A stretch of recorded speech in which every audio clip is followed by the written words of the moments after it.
Bueno, buenos días, gracias por la invitación y por estar aquí. Como les dijo Daniel, lo que vamos a hacer, François me ha dado varias herramientas como para ir rápido con algunos temas y retomarlos, y vamos a utilizar unos cuantos conceptos que él virtió, pero para hablar de fenotipado, para ayudar al mejoramiento asistido por marcadores, y vamos ahora sí a focalizarnos casi exclusivamente en el cultivo de maíz. Para los más interesados en este tema, esto es un extracto de un capítulo, estamos ahora todos, es un extracto de este capítulo del libro, que es una segunda edición de un libro sobre fisiología vegetal, editado por Sadras y Gallerini. Mis coautores de esto son el doctor Lucas Borrás, de la Universidad Nacional de Rosario, del CONICET, por eso está aquí, y Gustavo Madoni, que está llegando para un simposio esta tarde. Los contenidos, muy rápidamente iremos, primero vamos a plantear el problema, no por repetirlo, uno aprende por repetitividad, como dicen algunos, pero repetirlo va a venir a los fines de destacar algunas cuestiones sobre el por qué tenemos un problema para atender el rendimiento en grano. Muy rápidamente vamos a pasar por eso. Vamos a hablar sobre algunos efectos del mejoramiento, sobre los determinantes fisiológicos del rendimiento, y ahí por suerte saqué algunos slides ya ayer y François fue a tiempo porque François los explicó muy bien algunos de estos aspectos ecofisiológicos. Vamos también a hacer una breve referencia a aspectos que tuvieron que ver con la era biotecnológica, algunos logros y cuestiones pendientes. Esto va a ser un poco para neuróticos, porque me pidieron que ponga todo en inglés y hable en castellano, con lo cual mi disociación cerebral va a ser fatídica. Así que sepan disculpar, si es normal, ahora va a estar en crisis. Y voy a hacer sin más hincapié en aspectos de fenotipado, pero fenotipado a escala de cultivo y en el campo, con lo cual vamos a ir complementando aspectos de los que habló François en una escala de plataformas, y luego vamos a resumir. El problema, esto lo mostró Edith muy rápidamente el día domingo. Sabemos todos que tenemos un problema de mejorar los rendimientos porque la demanda va a aumentar. Los puntos representan lo que venimos haciendo en los últimos 50 años. Y lo que quiero destacar acá, en particular para el caso del cultivo de maíz, estas son las ganancias de rendimiento que hemos venido teniendo en valores porcentuales, es decir, qué porcentaje de mejora tenemos año a año. ¿Cómo se obtiene la ganancia? La ganancia sale de la pendiente de ajuste de estos datos dividido el rendimiento medio del periodo que estamos considerando. Para el caso de maíz, que es el que nos preocupa, esa pendiente ha sido de unos 64 kilos por hectárea año en las últimas 5 décadas, y el rendimiento medio al que hacemos referencia de unos 3.500 kilos. Por lo tanto, estamos más o menos en un 1,8% anual. Y como también dijo Edith, debemos llevar esto a un 2,4% anual. La tarea es prácticamente imposible, no me gusta ser pesimista, pero casi imposible. ¿Por qué? Porque a medida que vayamos avanzando en la mejora, esa ganancia, si se sostiene, se va diluyendo, o sea que lejos de mejorar, vamos a ir disminuyendo. Por lo tanto, el esfuerzo es doble. Y piensen que en el cultivo de maíz, todo el esfuerzo que venimos haciendo ha sido, por ejemplo, pasar a híbridos de simples, a cultivos transgénicos, ha sido monstruoso. Y con eso lo que hemos logrado es sostener un ritmo de ganancia. Importante, ese ritmo de ganancia, hasta el momento, como preguntó hacia el final una persona del público, lo obtuvieron los mejoradores mirando exclusivamente rendimiento y retocando para los factores bióticos que iban mutando. O sea que hasta ahora el mejoramiento desde un punto de vista fisiológico, los fisiólogos no participamos en nada. Ya voy a decir que no en nada, pero en casi nada. Cuando hacemos un análisis forense de lo que ocurrió, o sea, miramos el mejoramiento y qué arrastró en este estudio de recopilación de hace pocos años atrás de dos personas que entienden mucho de mejora y ecofisiología de cultivos, que son Fisher y Edmonds. La lista es larga, no pretendo que ustedes lean lo que dice ahí, pero haciendo una recopilación, nunca un estudio que disectó el rendimiento como nos mostrara François y analizara acabadamente cada uno de los rasgos fisiológicos, sino un tuntún de investigaciones en las que se miraba una cosa u otra, muchas estáticas, la altura de planta, que no nos dice mucho, pero sí se destaca eso que está en rojo, o sea que el mejoramiento aumentó la tolerancia a la densidad de plantas en el cultivo de maíz. Hoy los híbridos modernos son más tolerantes, que es un sucedáneo decir que son más tolerantes al estrés en general. Ha aumentado la biomasa, también formó parte de la última pregunta que se hizo a François. Mejoró levemente el índice de cosecha, hay un límite biológico para eso, aumentó el número de granos por metro cuadrado y levemente el peso de los granos. Si lo miramos ahora sí, desde un punto de vista fisiológico, brevemente resumo lo que François nos mostraba antes, de una manera más amplia. ¿Cómo entendemos los fisiólogos el rendimiento? Con la aproximación que ha hecho desde hace décadas Paciura, que es un australiano. Cosechamos biomasa, es decir, una parte de la biomasa total que va a parar a los granos. A esa relación es a la que, para los que no son ecofisiólogos, llamamos índice de cosecha, biomasa de grano sobre la biomasa total aérea. Las raíces suelen ser una caja negra. Y de esa biomasa total proviene de la oferta de recursos de un ambiente, acá puede ser luz, agua, nitrógeno, como los recursos que más determinan el rendimiento de todos los cultivos, del maíz también, la habilidad de los cultivos para capturar esos recursos y la eficiencia con que se utilizan esos recursos. Por supuesto, cada una de estas cosas las podemos ir abriendo y ya lo vamos a repetir un poquitito más adelante, pero el índice foliar forma parte de la captura de luz, la fotosíntesis del uso de la radiación, etcétera, etcétera. Veamos qué hizo el mejoramiento. Hay, a mi gusto, solo 2 estudios que se preocuparon en mirar todos los componentes ecofisiológicos del rendimiento y analizar en qué medida contribuyeron a esa ganancia. Uno son los estudios paradigmáticos de Tolenar de la década del 90 y otro, un estudio llevado a cabo en Argentina por Sergio Luque, un estudiante por entonces de Córdoba, que hoy trabaja en esa universidad. Y acá tenemos 2 grandes momentos. Ya todos quedaron habituados a Silkin, acá había gente en el auditorio que no estaba familiarizado con el tema, y que eso es la floración femenina en el cultivo de maíz, y ya explicó muy bien François cómo eso parte al cultivo, es un momento crítico en el cultivo de maíz, es su floración, pero en el maíz la tenemos dividida. Lamentablemente no cosechamos panojas, no cosechamos polen, cosechamos una estructura secundaria que es la espiga con todas sus complicaciones. Entonces, si partimos el ciclo en 2, centrados en Silkin, hacia antes de esa floración y hacia después de esa floración, ¿qué hizo el mejoramiento? Cuando tomamos híbridos muy representativos de cada época, de cada década, y analizamos cómo evolucionó para aspectos como la producción de biomasa y un determinante que es la acumulación de radiación, como determinante de esa producción de biomasa. Hasta floración, como dirían los chicos, naranja Fanta. No pasó nada, ¿sí? Todos los híbridos, viejos, nuevos, parecen hacer cosas muy similares, ¿sí? Sin embargo, de floración en adelante ocurrió todo lo contrario. Hay relaciones estrechas. Más allá de diferencias interanuales, estos son 2 años de experimento para los mismos híbridos, se notó una muy clara capacidad de mejorar la captura de luz en postfloración y consecuentemente mejorar la captura de biomasa, la producción total de biomasa en ese periodo. Y ahí viene parte de la respuesta también al caballero que preguntaba hacia el final. ¿Tiene algo que ver el rendimiento con la producción de biomasa? Y sí, si tomamos la biomasa absolutamente final, como está casi completamente sesgada por lo que pasa en postfloración, si no hay ninguna catástrofe en el medio de cultivo, como un déficit hídrico muy fuerte en floración, que ya explicó François, el rendimiento va a reflejar la producción de biomasa total. Pero acuérdense, va a estar reflejando lo que pasó fuertemente en postfloración. ¿Y cuál es el otro detalle importante? Ya un poquito lo anticipamos, lo sabemos casi todos los que trabajamos con cultivos de granos. El rendimiento de la mayoría de los cultivos de granos responde al número de unidades que cosechamos. Y por supuesto, en consecuencia, cuando uno mira forensemente lo que hizo el mejoramiento, ve que lo que arrastró fue una mejora en el número de granos. Consecuentemente, vemos mejoras en el índice de cosecha.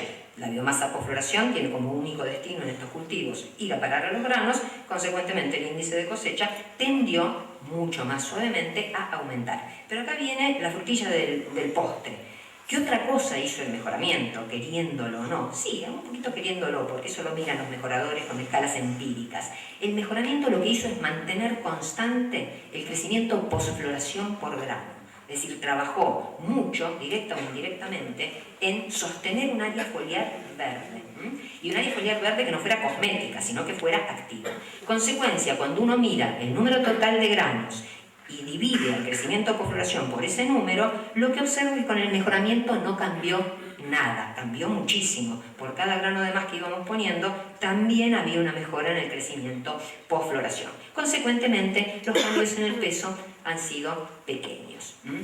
Entonces, Entonces, el corolario de esta aproximación fisiológica, que ya nos lo anticipaba Tolenar en sus trabajos, es que los híbridos modernos, sucesivos híbridos modernos, tienen una mejora del rendimiento porque han logrado reducir la senescencia foliar. Los invito a ver el póster, no sé si estaba hoy o ayer, del DN Baroli y la gente de INTA Castelar, en el cual, con transgénesis, hay algo trabajando sobre este punto para varios cultivos. Y esto permitió, entre otras cosas, mejorar o sostener la captura de luz por floración y sostener la capacidad fotosintética, que ecofisiológicamente la tenemos resumida en la eficiencia en el uso de la radiación. Biomasa por unidad de radiación interceptada. Eso es fotosíntesis, lo que viene en medio, sin lugar a dudas. Y el otro mensaje es que cualquier aumento en el número de granos que hagamos, como sea, mejorando el ASI y demás, se va a trasladar en mejoras de rendimiento si y solo si logramos sostener mejoras en la producción de biomasa post floración. O sea que no hay nunca que perder de vista que hay que trabajar sobre mantener el área foliar verde y mantenerla muy activa. Tenemos ejemplos, después de toda esta perorata de fisiología aplicada al mejoramiento. Por décadas, porque estoy hablando desde 1980, me sobran los dedos de la mano, ¿sí? 8, llegamos. Estoy hablando de cosas efectivamente puestas en programas que producen variedades o híbridos que le llegan al productor. No estoy diciendo gente que como yo en INTA juega a hacer híbridos de tercera línea, no, hablando seriamente. No interesa entrar en el detalle. Destaco, acá se resume lo que habló François, en el caso del maíz, y de hecho hay QTLs y demás, y él ha sido paradigmático en estos estudios, ya les voy a contar en un minuto por qué. Él es modesto, no lo hizo, así que lo voy a hacer yo. Se trabajó mucho en el ASI y es un indicador indirecto, sostener un buen crecimiento de estigmas, de que se mantiene la asignación de recursos, llamémosle agua para sostener su expansión, como dijo él, o carbohidratos y nitrógeno para mantener no solamente la economía del carbono. La espiga es muy chúcara, requiere mantener una relación carbono-nitrógeno muy estable. No es como las hojas en donde podemos diluir nitrógeno mucho más ampliamente. Y el otro mensaje que voy a retomar al final de todo esto es que si se toman el trabajo de mirar esta larga lista, verán que no hay, excepto el ajuste osmótico, no hay un solo trabajo en el cual hayan estado mirando el estatus hídrico de la planta. Estamos siempre hablando de rasgos que tienen que ver con muchas etapas del ciclo del cultivo, ¿sí? Modificar la vernalización modifica la fenología, por lo tanto modifica la duración del ciclo, tiempo para capturar recursos. Y, por ejemplo, retomo, Stay Green está permanente no solamente en sorgo, en muchas otras especies se trabajó sobre la permanencia verde. ¿Qué hizo la biotecnología? Cuando nos paramos, ahora vamos a ir acercándonos al objetivo de esta presentación, que es unir la fenotipado, que lo haríamos los fisiólogos y ecofisiólogos, con las nuevas herramientas moleculares. Bueno, el llamado de alerta vino ya después de 2 décadas de comenzar a trabajar en cuestiones moleculares y demás, en el año 2000, donde Mifflin nos decía: hemos avanzado muchísimo en secuenciación, hoy lo sabemos todos, sin embargo tenemos una brecha enorme, con saber para qué nos sirven esos genes, el fenotipo. Es decir, todo el foco estuvo puesto en la genómica y, como dice él mismo en su trabajo, las relaciones genotipo por genotipo, o sea, en cuanto interfiere el background genético, cuando decimos este QTL me sirve, y en cuanto interfiere el ambiente, como ya nos alertó François, hasta este momento todo esto era pospuesto o simplemente ignorado, con las consecuencias que ya nos resumió en su conferencia. Y entonces, de repente, así, en el año más o menos a partir del 2010, entramos en la era fenómica, muy recientemente. Y aparecieron todos los ecofisiólogos que estaban escondidos debajo de una piedra, aparecieron a opinar sobre cómo había que fenotipar. Por porque hasta ahora nadie se había metido las manos nada más en un programa de mejoramiento y había que darle una solución a esa gente que decía, tengo todas estas herramientas, son fabulosas y no sé, pero ustedes no me dan un solo rasgo al que asociar estos genes.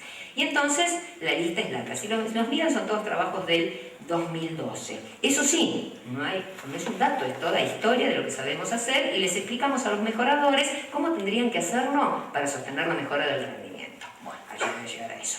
Y no solamente en artículos científicos, en revistas de divulgación científicas. Y alertándonos sobre algo que sí es muy importante, y ya mencioné Edith también, que tenemos que trabajar interdisciplinariamente, si no, no vamos a llegar a ninguna parte. Y eso fue bastante recurrente. Fíjense, Phenomics Revolution, sí, realmente era interesante.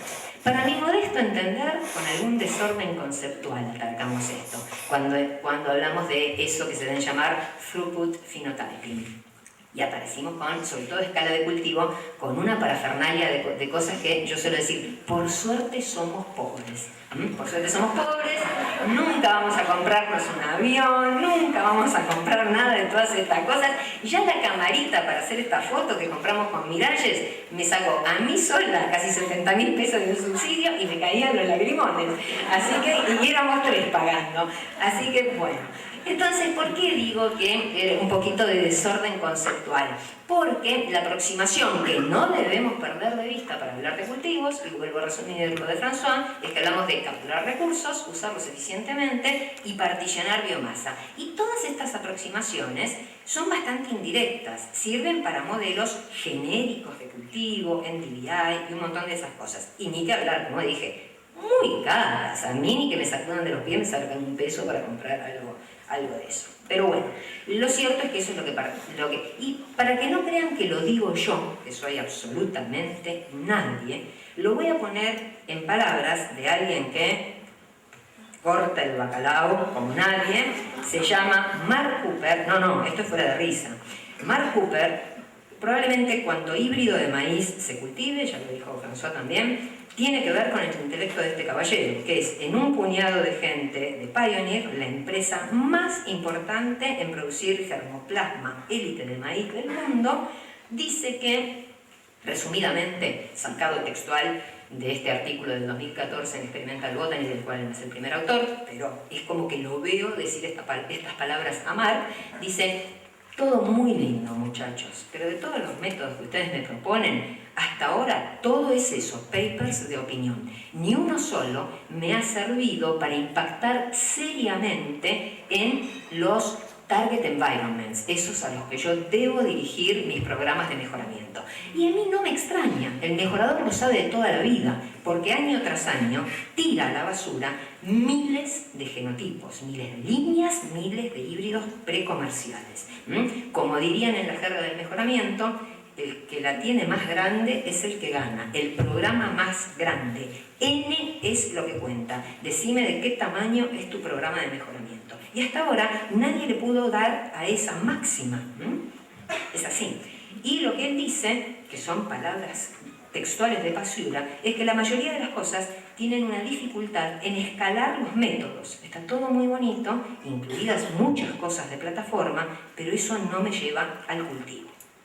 Entonces Daniel me pidió que resumiera un poquitito cómo nos aproximamos nosotros, que somos muy pobres, a tratar de asistir a la gente que trabaja con QTLs y mejora en poner juntos el fenotipo y los QTLs. Para eso trabajamos con poblaciones de mapeo, o sea, con poblaciones de líneas endocrinadas recombinantes. Y voy a tirar algunos números, porque lo que quiero que llegue son esos, los números de los que estamos hablando, para si tenemos que hacer cosas en el cultivo, realmente medir los caracteres fisiológicos de los que hablaba François, pero no ya en una plataforma con máquinas que hacen todo, sino a escala de cultivo. Para que tengan una idea, si uno habla de poblaciones de líneas endocrinadas recombinantes, no habla de menos de unas 200 líneas por familia. Por lo tanto, no va a estar hablando nunca de menos de 400 parcelas de campo. Uno puede hacer ya la tarea de la siembra rápida con una máquina, en pocas horas lo hace, como lo hace la gente de Rosario, con sus familias de reels, o también lo puede hacer a mano. Y ustedes dirán, ustedes son pobres en serio, ¿eh? Sí, somos pobres en serio, pero no hay máquinas, pero uno puede tener razones para hacer esto a mano. Si quiere hablar de arquitectura de canopeo, tiene que lograr una distribución uniforme de plantas, y no lo puedo hacer a máquina, por ejemplo. Ya no me sirven tampoco las parcelas corrientes de un mejorador, que muchas veces usa una sola línea o dos. Estoy hablando de canopeo, no puedo tener menos de 3 hileras. Y como voy a hacer muestreos, tienen que ser de una longitud mínima para permitirme sacar plantas. Y considerar la heterogeneidad espacial. Los fisiólogos, ecofisiólogos, rara vez tenemos más de 80 parcelas en un experimento, ya es monstruoso. Acá estamos hablando de cientos de un tamaño mínimo. La heterogeneidad espacial nos puede jugar en contra. Identificamos plantas, ya les voy a decir por qué. Si trabajo a escala de cultivo, en el caso de maíz, identifico plantas. Desde muy temprano, si quiero hacer cuestiones que tienen que ver con la arquitectura de canopeo, tengo que saber claramente qué hoja estoy midiendo. Y eso significa no solamente marcar plantas, no menos de unas 5 plantas por parcela, ya vayan multiplicando, tengo 400 parcelas, ya estoy hablando de 2000 plantas marcadas, sino que las voy a tener que marcar temprano y después volver, y normalmente no voy a poder sacar esa primera marca porque las raíces me van a haber jugado una mala pasada, voy a tener que poner otra, y así sucesivamente subiendo, porque si no pierdo la cuenta es imposible trabajar, ya van a ver por qué. Entonces, todo esto nos demanda bastante tiempo, pero la identificación, van a ver por qué de cada planta, es esencial. Retomemos algunos conceptos de François. Él nos habló de capturar recursos y de tasas de crecimiento. Eso tiene que ver con el canopeo.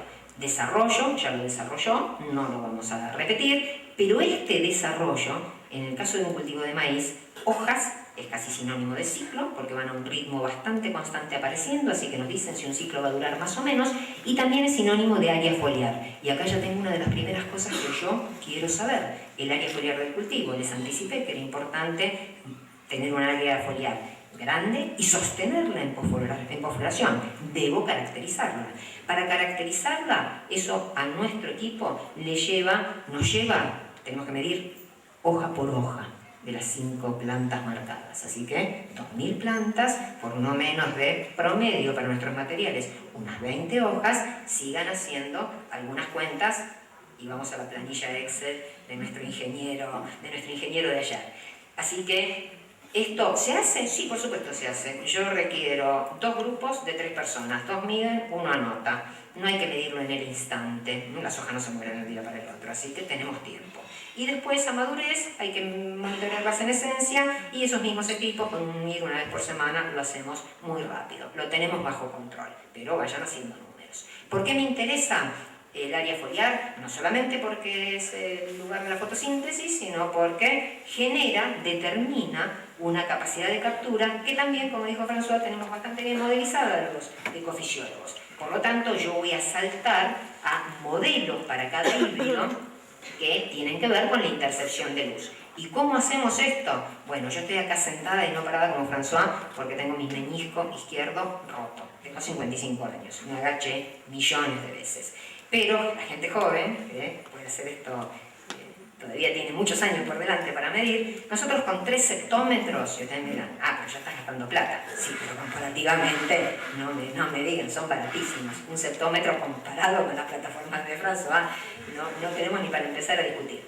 Con 3 personas podemos medir intercepción. Y ahora estamos tratando de pasar a independizarnos de la luz, que es bastante crítico en la región pampeana, y adaptar las mediciones que se hacen con un Green Seeker, por ejemplo, para hacer mediciones de parcela y aparte para no agacharnos. Entonces vamos a ir por arriba haciendo estas cosas. Pero hay que caracterizarlo, no menos de 4 o 5 mediciones en el ciclo. Después voy a interpolar, ajustar modelos, pero necesito medirlo.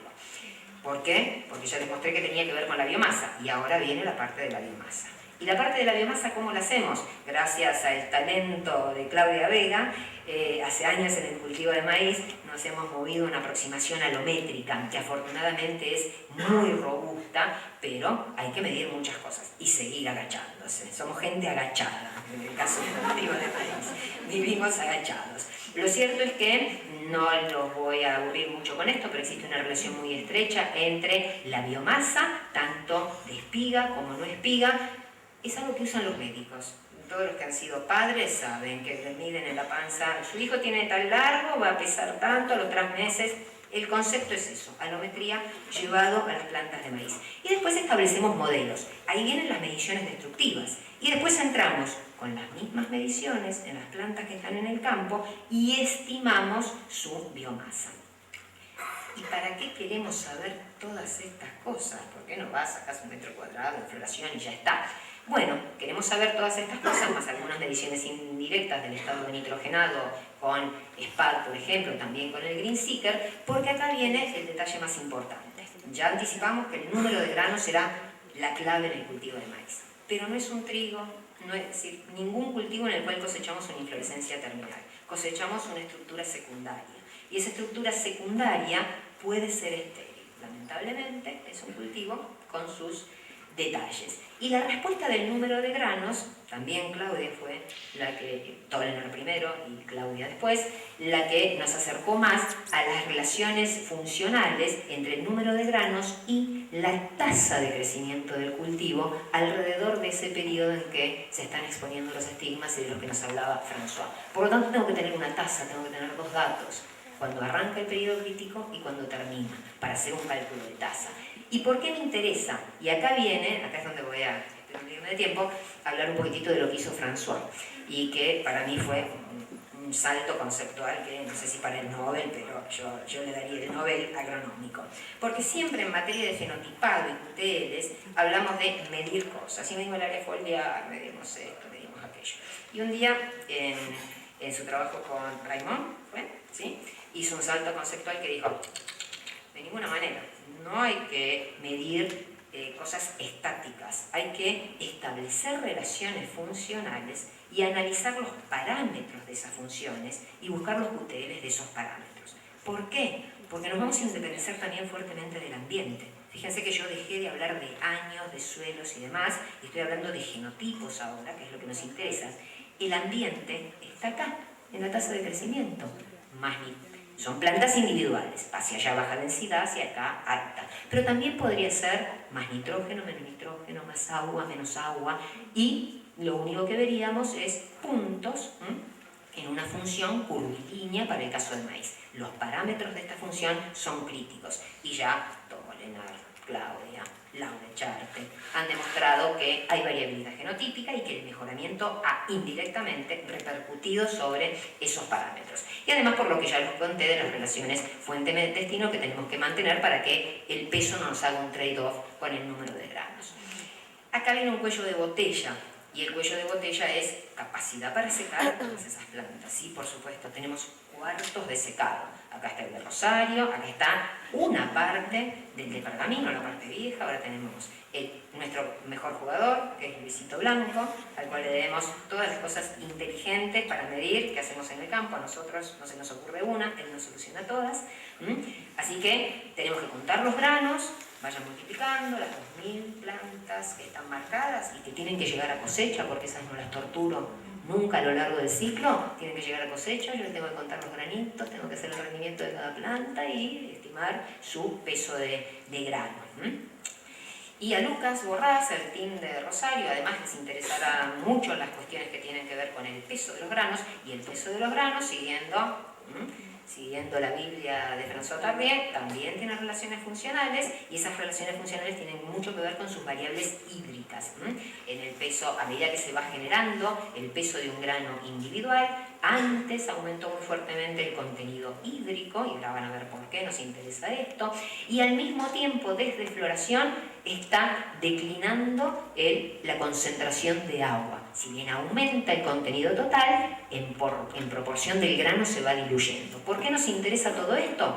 Porque el peso del grano reconoce dos componentes fisiológicos: la tasa con que se va llenando, que está pendiente, y el tiempo, la duración del llenado del grano.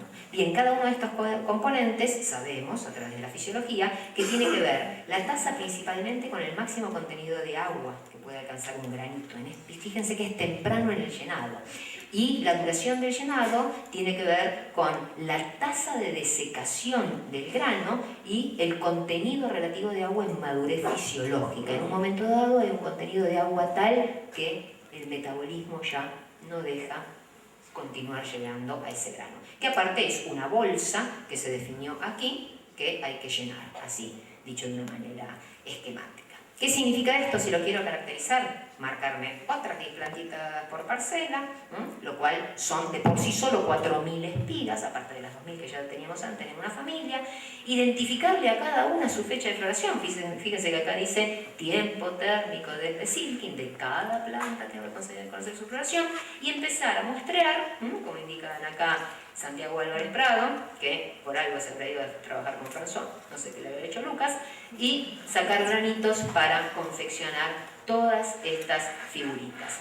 Acá está Santiago, y tengan idea, 9 eran las cajas más o menos que llegaron a usar, José, tal cual, 9 personas haciendo esto para tener estas caracterizaciones para después pegarle los QTL. Bueno, los primeros resultados están apareciendo y muchos de los que voy a contar son todos casi del grupo de Lucas porque, aunque parezca mentira, son menos rasgos. O sea que los primeros pasitos se dieron en analizar fenotipo y QTL con esos pocos rasgos fisiológicos que determinan el llenado. Y su primer trabajo el año 2013 introdujo un concepto importantísimo que fue hacer un análisis interanual e intertrait, ¿sí? Que hasta ese momento, análisis de QTL en grano de maíz, millones, ¿sí? Pero todos tenían la componente ambiental.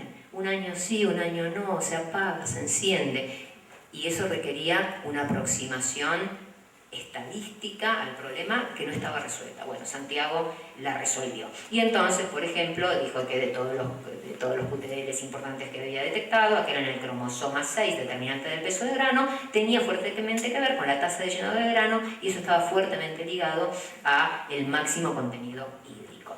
Luego avanzó en algo que hoy no me daban los tiempos para hablarles, sino que hemos trabajado bastante, instigados por Víctor Sadras, en analizar ya no los parámetros de las funciones detrás de un rasgo de interés, sino la plasticidad fenotípica para un rasgo de interés. En resumidas cuentas, en términos generales, cuanto mayor es la plasticidad de un rasgo, es mayor la influencia ambiental y muchos más genes hay detrás controlándolo. Probablemente no sea un rasgo muy alentador para ir detrás de QTLs. Fíjense que, es decir, en otras palabras, la heredabilidad del rasgo disminuye a medida que aumenta su respuesta al ambiente, su plasticidad fenotípica. No es de llamar la atención entonces que entre los rasgos que evaluaron, el máximo contenido hídrico, el peso del grano y la tasa de llenado figuran entre los de más alta heredabilidad y menor plasticidad fenotípica, albricias para los QTLs. Y siguieron adelante más recientemente analizando no solamente una familia de niñas endocrinadas recombinantes, sino una de las líneas parentales en diferentes backgrounds genéticos. Y bastante alentador también porque en esos diferentes backgrounds genéticos encontraron, como dice por aquí, que aparentemente a través de ambientes y background genéticos hay alrededor de 14 QTLs estables para estos parámetros de peso de grano. Y más está por venir. Con los trabajos de Lucas, los que estamos llevando a cabo en INTA Pergamino, liderados por Karina de Andrea, y para que se den en cuenta, más o menos, esta tabla resume los 27 rasgos fenotípicos con los cuales esperamos decir, ¿valen la pena para algo o no a la hora de hacer una selección asistida por marcadores moleculares? Si Santiago tuvo dificultades para hacer un análisis que incluyera ambientes, interacción de rasgos con unos pocos rasgos asociados al peso de grano, imagínense cuando uno, voy a ir por Corrientes, estoy yendo en cualquier momento porque alguien nos va a tener que asistir para interpretar todas estas cosas, es muy dificultoso. Entonces, para terminar, el fenotipado asistido por marcadores moleculares debe incluir una cuantificación acertada de rasgos a nivel cultivo. Y estos rasgos tienen que estar asociados con captura de luz, eficiencia en el uso de los recursos, producción y partición de biomasa. Estos rasgos, como ya les anticipé, tienen duración, la mayoría de los rasgos estamos hablando de duración de muchas etapas. Es difícil pensar en un rasgo que en un momento, con una sola visita al campo o a la plataforma, nos solucione las cosas. No existe, olvídense. Números. Para desarrollar las tareas que les mencioné, de jamás pasarnos, no nos podemos pasar 2000 parcelas. Yo no puedo asistir a un programa de mejoramiento comercial, se ríe François. Nuestro grupo requirió, y el de Lucas también, entre 6 y 8, 9 personas que trabajaron 8 horas diarias, no menos de eso, durante 2 meses, los peores meses, enero y febrero, más el resto, con jornadas un poco más breves, del ciclo del cultivo. O sea que 4 o 5 meses uno está trabajando con el sol en la luna. Lo más importante, el tiempo requerido post-experimento. El tsunami de datos es abrumador y para eso tampoco nosotros recién estamos encontrando el camino para digerir estas cuestiones. Y sí me parece importante que, si bien el equipo puede parecer grande para un experimento común en micofisiología de cultivo, que como les decía, nunca suele superar las 80 parcelas, las habilidades para realizar las mediciones y el costo de los equipos que necesitamos son, como yo digo, irrisoriamente bajos comparado con cualquier fenotipado en cuestiones controladas, como lo que mostraba François, o esas maravillas de aviones, cepelines que tienen el Credence Silo y cosas por el estilo. Bueno, eso era todo.